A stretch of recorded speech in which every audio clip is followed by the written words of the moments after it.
I'm going to tell you something the world doesn't want you to know. I'm going to reveal to you the invisible system by which millions of men and women are enslaved every single day. And I am not speaking metaphorically. I am speaking precisely, scientifically, spiritually, and most of all, truthfully. There is a force in this world, a sinister intelligence that works ceaselessly to steal your thoughts, capture your emotions, weaken your will, and ultimately destroy the life you could have lived. I call this force the devil, not the creature of fire and horns from folklore, but a real psychological and spiritual phenomenon. A consciousness of fear, confusion, addiction, and passivity that manipulates and governs the masses under the disguise of culture, comfort, and conformity. This devil has one supreme method of domination, and that is drift.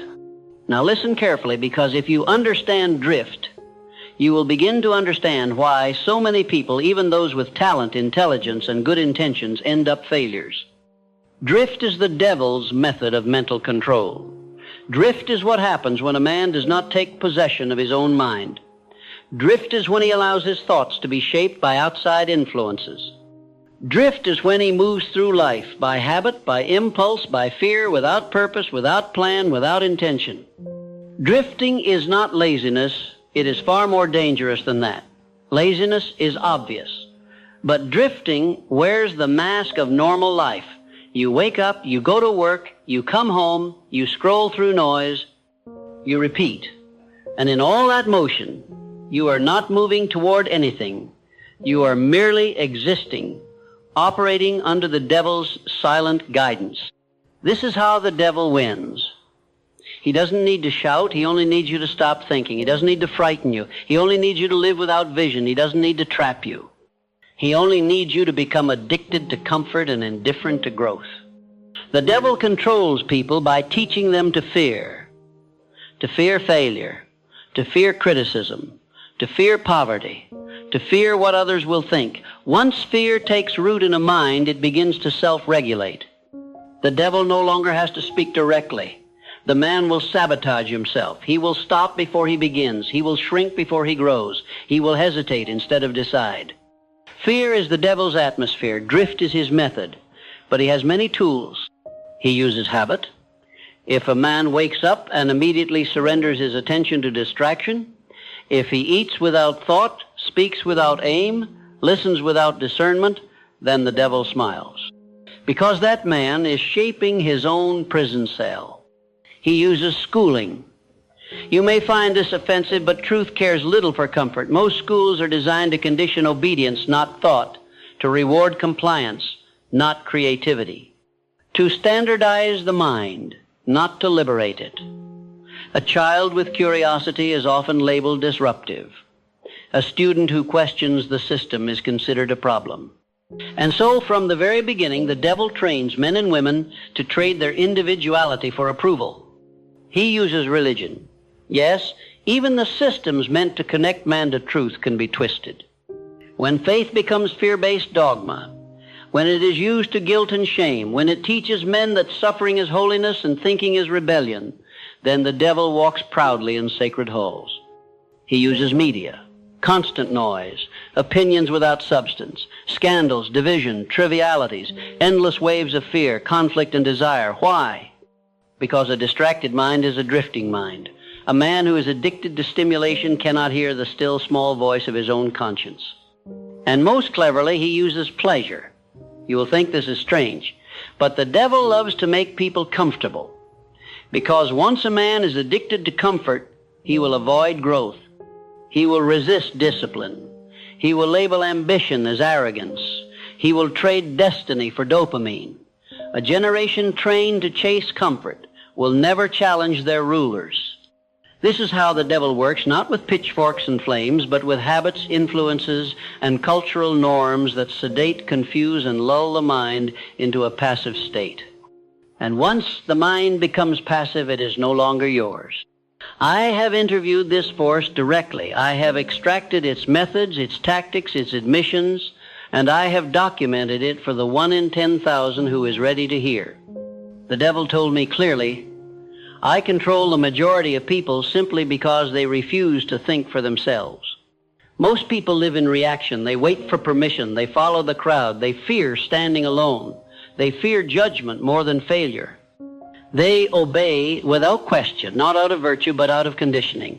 And so the devil does not have to chase these people. They offer themselves freely. Now I will speak plainly. If you are not actively taking possession of your own mind, then someone or something already has it. You do not escape the devil by accident. You do not break free from drift without effort. You must seize your mind with intensity. You must claim your thoughts like a king claims his land. You must decide with finality that you will no longer be ruled by fear, by trends, by conditioning, or by weakness. The beginning of freedom is definiteness of purpose. This is the first antidote to drift. If you do not know where you are going, you are already drifting. The devil loves indecision. The man who wakes up each day with no mission, no goal, no burning desire, he is easy prey. But the man with a definite major purpose, he cannot be owned. He rises with fire. He moves with direction. He evaluates his choices based on alignment with his purpose. And because of this, he becomes self-possessed. You must choose that purpose for yourself. Not what others say is respectable, not what society says is safe. You must dig deep and ask, what do I truly want? What do I feel called to create? What do I wish to become? And when you find it, claim it, own it, write it, obsess over it, let it become the center of your mental world. Then you must apply self-discipline. Because without discipline, even the best ideas dissolve into regret. Discipline is what separates the thinker from the doer. The drifter waits to feel ready. The disciplined man moves despite how he feels. He acts when others hesitate. He builds while others scroll. He develops habits that align with his purpose. And here is a truth the devil does not want you to know. Every act of discipline is an act of spiritual warfare. Every time you say no to distraction, yes to your higher self, yes to your goals, you are fighting back against the invisible forces of drift. You must also cultivate faith, not blind faith, but directed faith, a belief in yourself, in your vision, in your Creator, and in the laws that govern the universe. Because when you believe that you were created with intention and endowed with creative power, you stop seeing yourself as a victim. You stop obeying fear. You begin to act with divine confidence. The devil cannot possess a mind filled with faith. He flees from purpose. He trembles at discipline. He cannot stand in the presence of belief. And yet, he waits patiently for most people to forget, to compromise, to surrender their will for convenience. But you who are listening, you have been warned. And with warning comes responsibility. You must now examine your life with brutal honesty. Where are you drifting? Where have you surrendered your mind? What habits have you allowed to become gateways for control? Who in your circle is speaking the devil's language of fear and limitation? You must cleanse your mind like a temple, purge the influences, redefine your standards, take possession of your attention. Your mind is the only territory the devil truly wants, because once he has that, he doesn't need anything else. But the reverse is also true. Once you own your mind, you cannot be owned by anyone or anything. You become free. And freedom, once tasted, makes drift unbearable. You cannot begin to free yourself from the devil's influence until you understand one core fact. The mind is either directed or dominated. There is no middle ground. You either use it or it will be used. And the devil knows this. That is why he has spent generations teaching men and women not how to think, but how to obey, how to fall in line, how to stay afraid. He conditions you to worship safety over freedom, to chase comfort over conviction, to value opinion over truth. He has worked through every institution, schooling, religion, government, media, to subtly erase the courage of independent thought. And what has it produced? An army of people who look alive on the outside but are dead within. People who wear masks of routine but live as prisoners of fear. People who laugh, who work, who socialize, but never take one bold step toward who they could become. This is not accidental. This is drift perfected. The devil's brilliance lies in this. He convinces people to call slavery freedom. He convinces you that your conditioned habits are your personality, that your insecurities are humility, that your fear of success is wisdom, that your craving for approval is kindness. And if you do not investigate your beliefs, you will live your entire life protecting the very prison that holds you. The moment you accept the idea that you were born to obey rather than born to create, the devil wins. But let us not dwell on the mechanisms of your captivity any longer. Let us now examine the path to liberation. The first and most urgent step you must take is to reestablish authority over your mind. Not temporarily, not casually, not as a weekend exercise, but as a daily, deliberate act of sovereignty. You must watch your thoughts like a hawk. The average man allows anything to enter his mind: complaints, criticism, distractions, lies, and never questions their origin or their consequence. Would you let a thief enter your home, sit on your couch, and drink from your cup without resistance? Then why do you allow fear to settle in your thinking? Why do you allow mediocrity to become your inner dialogue? The devil enters through the doorway of passivity. You must close that door permanently. One of the greatest tools at your disposal is autosuggestion, the deliberate repetition of empowering, self-affirming statements until they imprint upon your subconscious mind. The devil does not fear your willpower in a moment. He fears your conditioning over time, because what you repeat becomes what you believe, and what you believe becomes your reality. You must therefore affirm, daily and deliberately, I am the master of my mind. I am the architect of my destiny. I do not drift, I decide. I do not fear, I focus. I do not follow, I lead. These are not empty words, these are weapons. When spoken with belief, they begin to rebuild the mental architecture the devil once owned. They begin to overwrite the programming of drift with the code of purpose. And now let us speak of environment, for no man is immune to his surroundings. The devil uses your environment as a constant source of influence. He surrounds you with people who speak his language, people who gossip, who complain, who justify their inaction with spiritual-sounding nonsense like everything happens for a reason, while refusing to take a single step of responsibility. You must be ruthless with your environment. Anything that dulls your purpose is an agent of the devil, whether it knows it or not. Eliminate it, replace it, upgrade it. Fill your space with reminders of your mission. Place your written purpose on your wall, on your desk, on your bathroom mirror. Read books that challenge your thinking, that confront your habits, that fuel your spirit. Surround yourself with people who think upward, people who refuse to drift, people who call you higher, not people who drag you down. And let us not forget the battlefield of time. The devil's second favorite tool after drift is delay. He whispers, there's no rush, you have time, just rest a little longer. And he knows every day you postpone your mission, you weaken your belief that it matters.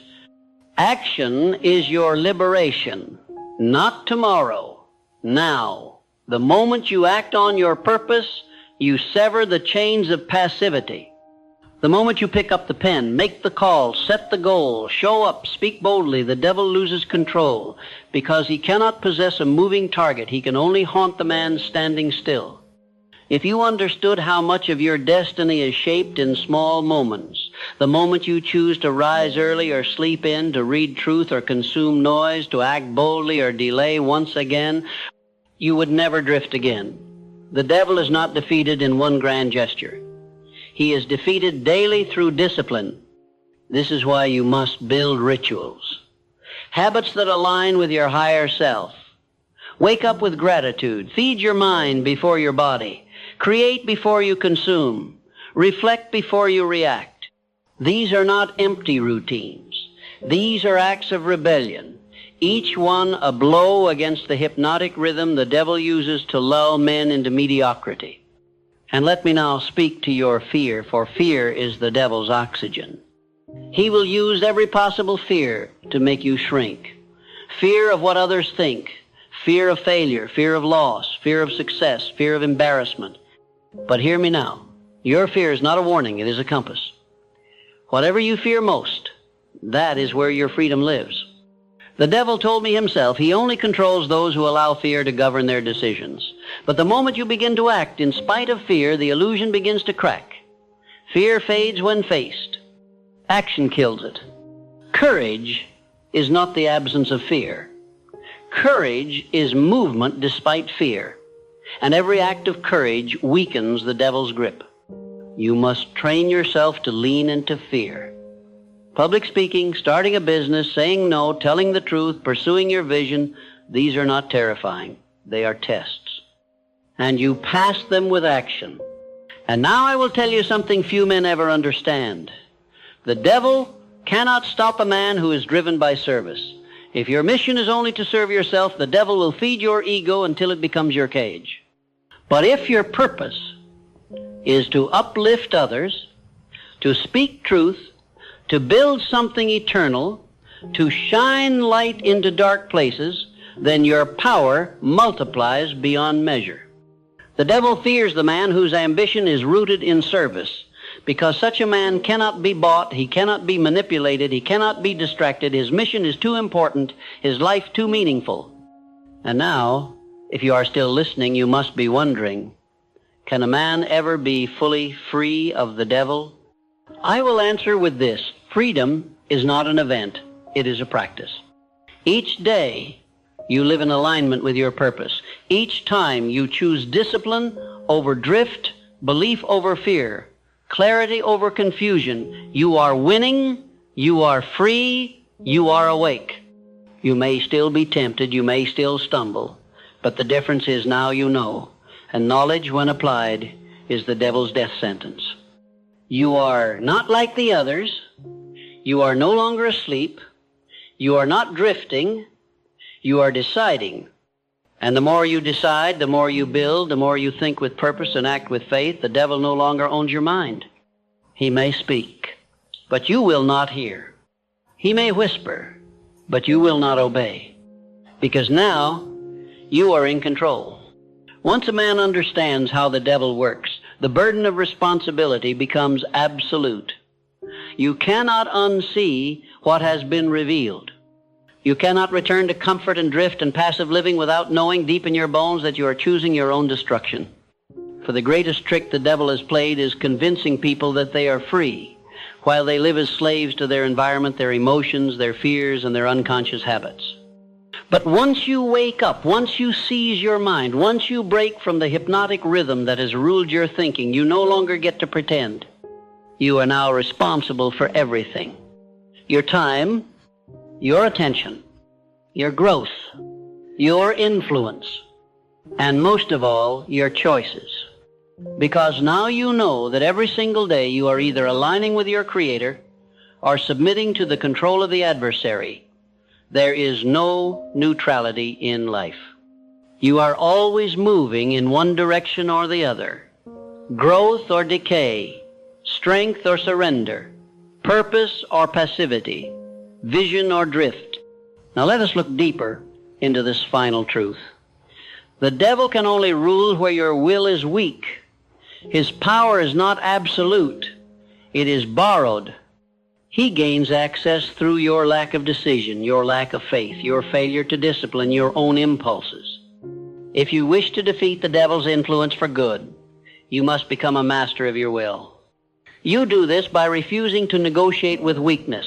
You no longer ask, do I feel like it? You no longer wait for motivation. You no longer explain your inaction.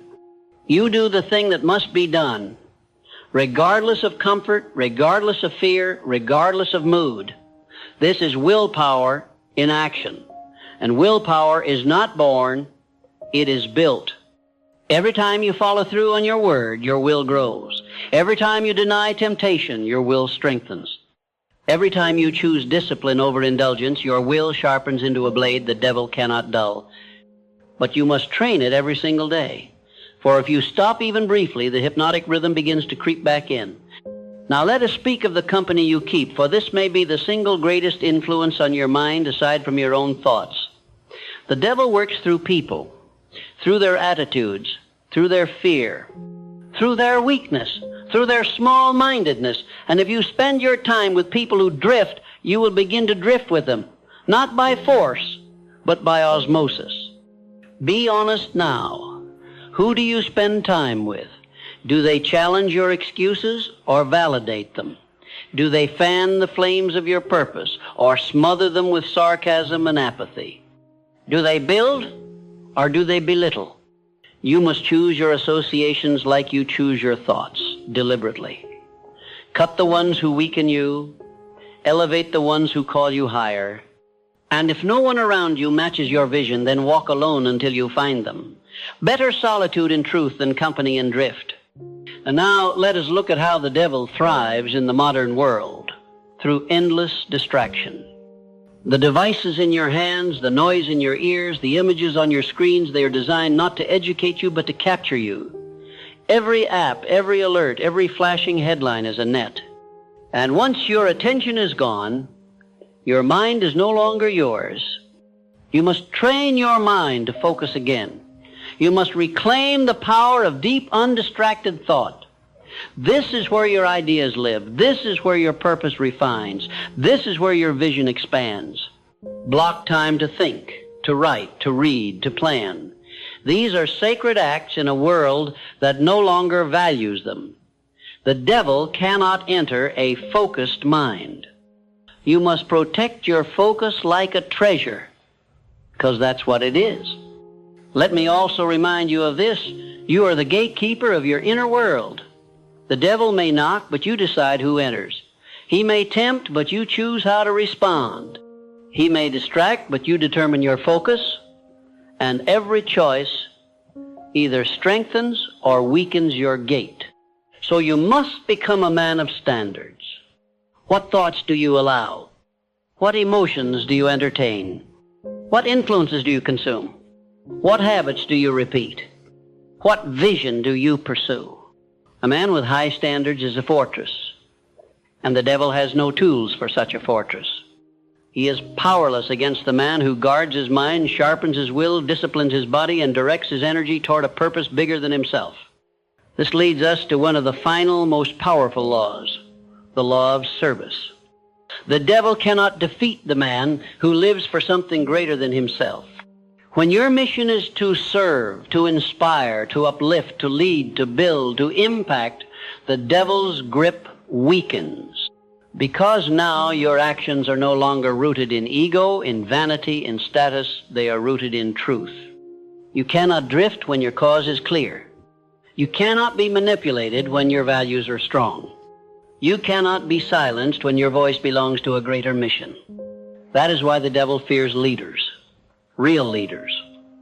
Those who live with integrity, who build with conviction, who speak with clarity, and serve with humility, because such men become immune to drift. Their thoughts are too focused. Their faith is too solid. Their habits are too refined. Their environment is too intentional. Their life is too aligned. Now let me give you the final weapon, the one the devil hates most, gratitude. It may seem simple, but it is not weak. Gratitude is a shield. When practiced daily, it rewires your brain, it strengthens your spirit, it kills fear, it destroys envy, it silences doubt. The man who lives in gratitude cannot drift. He cannot be controlled. Because he is grounded in abundance, he sees opportunity everywhere. He acts not from lack, but from strength. Every morning, remind yourself, I have been given another day to win, another day to build, another day to live awake, aware, and on purpose. Thank your Creator. Thank your mind. Thank your challenges, for they are shaping you. Thank your past, for it has taught you. Thank your enemies, for they have sharpened your will. Gratitude is not softness, it is power. It puts you in control. Now, let us return to where we began. The devil controls most people's minds, but not because he is strong, because they are unaware, because they drift, because they obey without question, because they live without purpose and fear without reason. But not you, not anymore. You now know how he works. You now see the game. You now hold the tools. The only question that remains is, will you use them? Will you take full control of your mind every day without exception? Will you choose purpose over comfort? Will you reject fear even when it screams? Will you break from the masses and walk the path of discipline, faith, focus, and freedom? Will you become a man the devil cannot control? You can, and you must, because the world is starving for such men. Men who think, who act, who lead, who build, who decide. Men who live not as prisoners of fear, but as protectors of truth. That is who you are now. No more drifting, no more delay. You are free. And the devil no longer owns your mind.